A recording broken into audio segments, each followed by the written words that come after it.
Look, thanks for everyone for tuning up this afternoon. I've spent the last 14 years in the UK and Europe running team trainings and leadership workshops. Last year, my wife Janella and I, we travelled home overland, going through 53 countries over 15 months to get home to New Zealand. In Iran, we were captured and blindfolded and detained for over 70 hours. And that's just another story in itself. Probably one of the most frightening times that I've ever had in my life.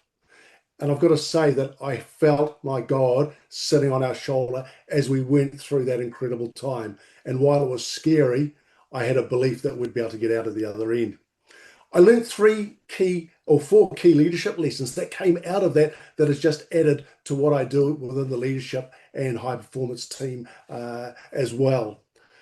From my previous army and police running high level operations, I've also run 4 businesses. So I know how difficult it can be to run teams, and especially when you got those team members that just don't want to do what you want them to do because it's not what they want and it's not helping the team whatsoever. So we're going to talk a little bit about that tonight, or today, should I say. So before we go any further, let me ask you a question first. Either put a Y in the chat box or raise your hand. But tell me, raise your hand if you've ever been working in a team. Yeah. Everyone? Good one. Okay. Next question then. Have you ever been part of a team that has been really dysfunctional? Put your hand. Funny that, same people, eh? Well, that's what we're going to talk about today. And I must admit that when we go through life, if this will work for me, there we go. We go through life, stuff happens. And every day when we get up, there's stuff in life that we think, I wonder what is going to work today and what isn't, because it's that what if. And we sometimes wonder, gee whiz, we get to the end of the day, what if I'd done this differently? What if I'd done that differently? What would life look like if I'd made this decision instead? And I want to give you an example of this because back on the 25th of April 1980, I was flying back from Palmerston North to Hamilton. Now, the thing is that I was the pilot and I was flying one of these little Cherokees, 4-seaters. And I was flying VFR, which is Visual Flight Rules, which means that I could fly anywhere I wanted to in New Zealand, so long as I remained under 3,000 feet, which was no problem at all. Going down to Palmerston that morning, the weather was lovely, but I was aware that there's some cloud coming in the afternoon. Coming home, I was whizzing through these valleys and I was looking down and seeing hikers out on the trails there, and I was waving out to them and they were waving out to me. And I got into one valley and I noticed that the cloud had come down and blocked my path going forward. So as a pilot, what do? Quite simply, you turn around and fly out the other way. Except when I turned around that 180 degrees, my heart stopped because the cloud had come down and blocked my entrance to get out. Now, as you're probably aware, in an aeroplane, you just can't stop it and park and wait for the cloud to disperse. So I'm busy flying around at about 130 miles an hour, which was the airspeed of the little aeroplane. And I was starting to panic, wondering how I was going to get out because I didn't have an instrument rating. And I knew if I went up to cloud, I'd have to use instruments. I'd had a little bit of training, but not nearly enough. So I called on the radio those 3 words that most pilots hate to use, but need to use. Mayday, mayday, mayday. And immediately, Jim came on. He was the air traffic controller and said, Echo November Victor, which was my call sign, state your emergency. And I said, Jim, I'm trapped there. I'm trapped under the cloud at this stage and I don't have an instrument rating and I can't get out. You know when someone has that lovely, deep, melodic nighttime DJ's voice? This was Jim. And he said, Echo November Victor, tell me your name, please. And I said, my name is Pete. He said, Pete, it's Jim here. I'm going to get you out of this. Now, tell me, how much fuel do you have? And I looked down and I saw that I had at least 3 hours fuel. So I let him know that. He said, that's good. Okay, what we're going to have to do, he said, is we're going to have to take you up into the cloud. You're nowhere near the mountains, so you'll be all right. I said, Jim, I can't. I haven't got an instrument rating. And he said, that's okay, Pete, because I'm going to help you through this. Now, all of those myriad of instruments that you have on the aeroplane, I just want you to look at these six. The top left is my airspeed indicator. I couldn't let it go below 70 knots, otherwise it'd fall out of the sky. The second one in the middle top is the artificial horizon, shows me if I'm banking or not, going up or down. The top right-hand one is my altimeter. Bottom left is the turn and bank indicator, and that lets me know if I'm skidding or sliding around in the sky. The middle bottom one is my compass, and the bottom left is telling me whether I'm going up or down. And Jim said to me, Pete, all I want you to do is look at those six instruments. Don't worry about any others in the cockpit. And furthermore, he said, I don't want you to talk to me anymore because I want you to concentrate on these instruments. All I want you to do, if you're happy with this, give me one click on the radio, 2 clicks if you don't understand what I'm saying. So the heart's going flat out, and I did 1 click on the radio.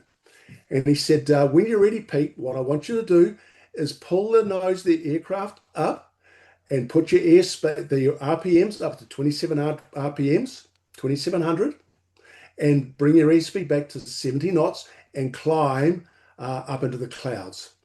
Don't panic. I want you to trust your instruments. Let me know when you're ready. Now, by this stage, it was like the Waikato River was just going from my armpits. It was drawing heaps and heaps. I was just sweating at this stage. I was so nervous and anxious. Anyway, I pulled the yoke back and put the point of the nose into the cloud. The airspeed came back to 70 knots, and I pushed the throttle through to 27 RPMs, 2700, and punched up into the cloud. And in the cloud, you've just got no reference at all. So I was concentrating on these instruments, and Jim was talking to me all the way through this. He had asked all the other aircraft on that frequency to get off the frequency, so it was just he and I. I can guarantee that every other aircraft remained on the frequency to see what was going to happen to me and my little plane, Echo November Victor. Jim said to me that when I got to about 4,000 feet, he would then see me on radar. And I heard him also calling out to an Air New Zealand Friendship. Do you remember those airplanes? They were back in the 1980s. An Air New Zealand Friendship was coming up from Wellington. And he called to the captain to come and wait for me when I came out of the cloud. So anyway, here I am watching my instruments, just a cart going flat out, and I could see the altimeter going through 3,000 feet, 4,000 feet, 5,000 feet. And Jim said to me, Pete, when you get to about 7,000 feet, you'll come out into the blue sky and there'll be a friendship waiting for you out there somewhere. Got to 6,000 feet, and all of a sudden I could just see a little glimmer of light up at the top there, 6.5, and it got lighter. And as Jim said, at 7,000 feet, I just punched out into this blue. Oh, it was the most beautiful blue that I've ever seen in my life. And sure enough, here off to my left was this Air New Zealand Friendship doing racetracks, because remember, I'm doing 70 knots. He's doing about 300. So anyway, he then took me through to Hamilton. He talked to Jim and said, I've seen Pete, he's going really well. And Jim said to me that over Hamilton, that there would be a gap in the clouds and I'd be able to come down through it. Bear in mind that I was up at 7,000 feet. So this is in the instrument zone, and I didn't have an instrument rating. So the Friendship had to keep with me till I got over Hamilton. Got down towards Hamilton, and at that stage, all right, we have to do our pre-landing checks, gear down, flaps, throttle off, things like that. Jim did all of this for me. And I was sitting in my aeroplane. I had this thought of what Jim looked like, probably about 5'10". I thought he had sandy coloured hair, maybe, had glasses, and he's busy hunched over this radar looking at me. So anyway, I line up for the runway, and by this stage, the Friendship had headed off to Auckland. And I landed 4 times because I got a bounce and a bounce and a bounce till I finally settled. And I got off the runway, and Jim said to me, Pete, when you've shut the aeroplane down, come up and see me, please. And I thought, man, I am going to get the biggest bollocking in my life, and I'm going to have to find out how much I owe Air New Zealand for the kerosene or the gasoline for the diverted Friendship. So I went up to the control tower and I stood at the steps, and composed myself, and then just walked up into the control tower. And here was Jim. And he stood and looked at me. And Jim, he was 6'6", this guy. He was 4'6" across the shoulders with these big hands like lumberjacks from the Canadian outback. And he put his hand out and said, "Shake my hand, Pete." And I said, "What are you shaking my hand for, Jim? Because I nearly killed myself." And he said, "Yeah, you nearly did, but you didn't. And the reason that we're here today is because you followed my instructions. You reached out for help at the right time, and you making yourself vulnerable has allowed us to do this." Oh, okay. What is it going to cost me though for the fuel for the friendship that was diverted? And he said, "Pete, it'll be nothing, because we prefer to divert a friendship to bring you home safely than to pick your pieces off the side of a hill, which could have happened had you not reached out for help. So there's going to be no charge for that." I thought, wow. And I tell you, the lessons that came out of that is just about teamship, is actually reaching out to someone who can help and guide you, who knows more than you do at this stage and can see the big picture, and being vulnerable, actually reaching out for help. Because as a leader, you don't know everything. And here I'm the pilot and commander of the airplane, but someone else knew more than I did. So all these lessons that came out for me. And it's as a result of this that I actually got this high performing team model. And there's 3 pillars to have a high performing team. And if you have these 3 pillars, you'll get 3 benefits. If you only have 2 of the pillars, you'll only achieve 1 benefit. And around these are 9 sub-pillars. So the first one we're going to look at is leadership. One of the most important parts of being a high performance team leader is to have great leadership. The second one is to have the right culture in your business. Because so many businesses have a horrible, horrible culture that people don't want to be there. And they only turn up because they're getting paid for it. And the last one is having the right beliefs and values. You as a leader have to exude those values, those beliefs that are the non-negotiables in your business. Because if you don't have the right values, then how do you expect your team to have any values that are worth leading for? So the benefits that come out of this, between the benefit for culture and leadership, is having the right identity. Because you've got the right culture and the right leadership pillar, then you're going to have the right identity, not only in your business, but throughout your community as well. And remember that people in your community are looking at you to see how you lead. What is the culture? Are you a person that they want to identify with? The next benefit is resilience. Because you have the right culture and you have the right beliefs and values, then you can weather most storms. And let's face it, in business, it isn't all smooth going. There are times when it gets really, really tough. And I know I've been there. Imagine I'm at age 53, I moved to England. Now, the thing is that at that stage, I had no idea what job I was going to do, but I went on the word and the belief that this is what God wants us to do. So it scared the heck out of me. But it's amazing when you have that resilience, what you can actually push through and achieve. And my God helped me and Janelle when we were in England for those last 14 years, and also when we were going through Iran. Now, the last benefit, of course, is productivity. Because if you've got good leadership and you've got great beliefs and values, then you're going to have a really productive team. And having a really productive team means you're going to make even more money. And let's face it, that's a really good thing to have in business.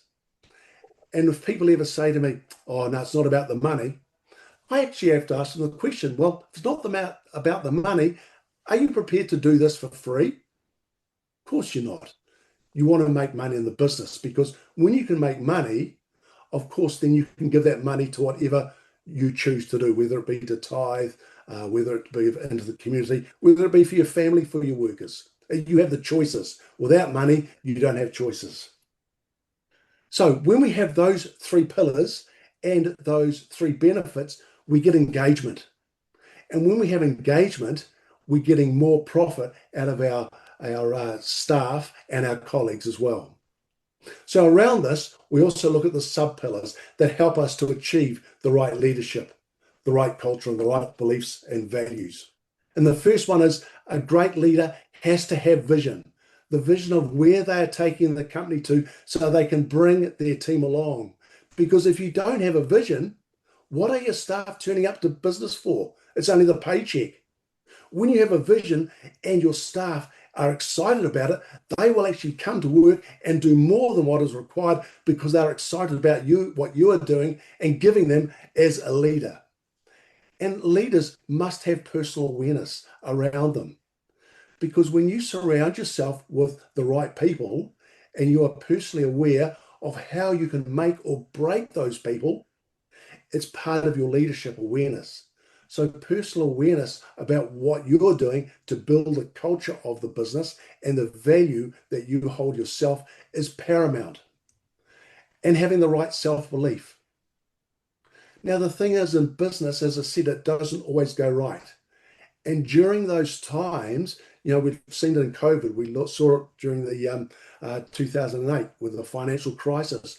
The amount of people that crumbled because they didn't have self-belief. Whereas had they just gone another one day, even another 10 minutes to get through with the right self-belief, they would have come out the other side. I know through COVID and I know through the financial crisis, that Janelle and I, our whole belief was to bring all our clients through without any of them crumbling. And I'll tell you, it was touch and go at times, but everyone came through in the end.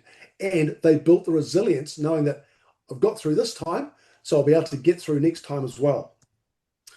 One of the most important things is being solution focused. And so many of staff members will come to you with the problem with no solution. Now, that's not right. And we say to all our clients, if any of your staff members come to you with a problem, ask them what the solution is. They'll probably shrug their shoulders and say, I don't know. Send them away. Because until they've got a solution, then they're just coming to you and you're using up your valuable time as a leader when they could probably think of a solution themselves. So if you're dealing, one takeaway today is if your staff come to you with a problem, ask them what they think the solution is and keep sending them away until they come up with a solution. Now, it may not be the right solution, but that's okay. They've thought of it. And you can then work and say, well, that's pretty good, but what if we did this? And the other thing is that many leaders have an open door policy. Now, I don't agree with that, except for 2 times a day. Because when your door is constantly opened, you're inviting interruptions. So have an open door policy, say from 10 till 11:30 or from 2 till 3:30. At all other times, unless the building's burning down, don't be disturbed. What it means then is the staff think, oh, I can't go and see Steve at present.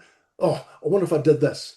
And they will start to think and come up with solutions amongst themselves. So be solution focused. And really importantly, accountability. You be accountable to the staff, and the staff have to be accountable to you. So many times I see leaders abdicating their responsibility and they wonder why their business is in crisis because they're not holding themselves or their staff accountable. Having those courageous conversations when someone or something goes wrong and finding out what it is. When you have accountability, stuff gets done because people can't hide behind the blanket of unaccountability. As you saw with Jim, my trust and my communication to him was absolutely paramount to getting me from where I was probably going to park very badly into a mountainside to go up through the clouds where I'd never had a instrument rating. And by the way, the corollary to that story is I now have an instrument rating as well, which is beneficial. But the trust and communication in your business is paramount. If your staff trust you, if you trust your staff to do the right things, you'd be amazed at what you can achieve. And having the right behaviors is also crucial. And the thing is, behaviors can be changed quite easily. Values can't. It takes a long time because normally your values are intrinsically with you from about age 7 onwards, from your mum and your dad, from your peers, from your siblings, from the people you go to school with.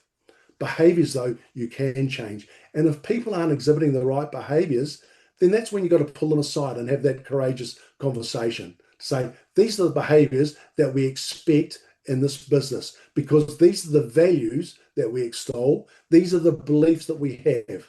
Do you want in? And you give them a choice. Normally, that conversation will either bring people around or remove them from your business, which is a good thing sometimes because some people are intrinsically bad and can't help you. So don't be scared to lose someone if they're not doing what you require in your business to have a high performing team, because you want to be surrounded with those people that are going to give you value and the productivity into your business. Results. Do you measure the results in your business? If you don't, I think you're missing a trick, because the results are how you know whether you're going well or if you're not going well. The results that this is where we are today. Have we met our targets? Have we met the things that we needed to do? If we have, great, let's celebrate.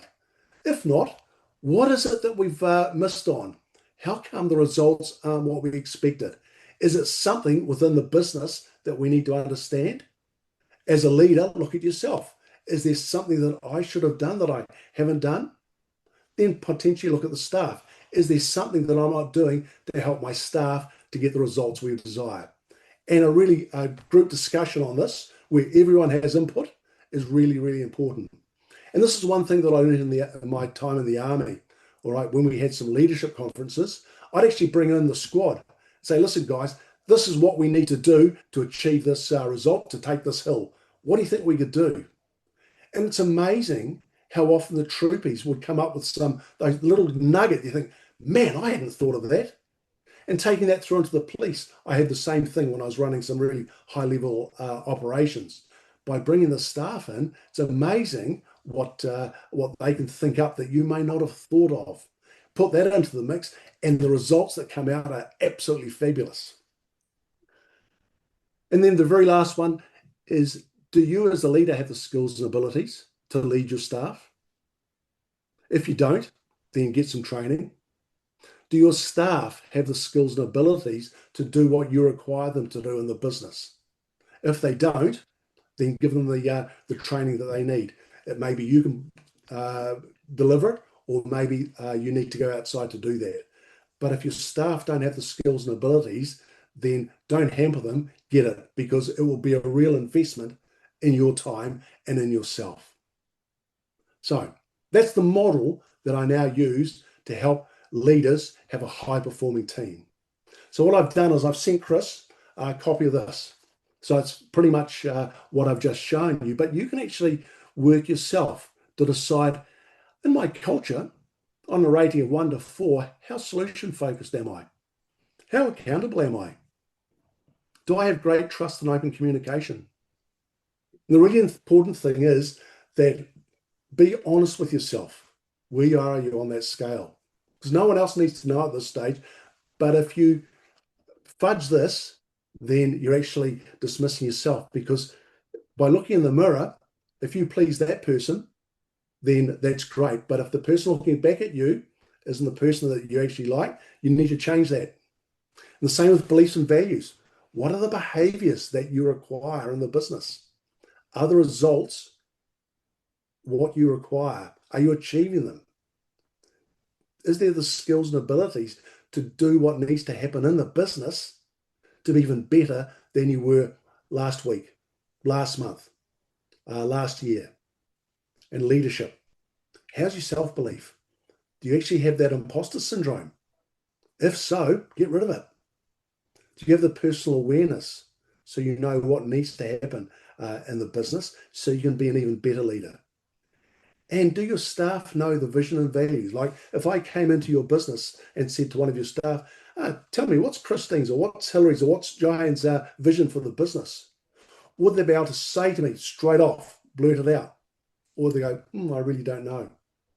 Now, if that's the case, they don't know, then either there is no vision or you haven't told them the vision that should be there.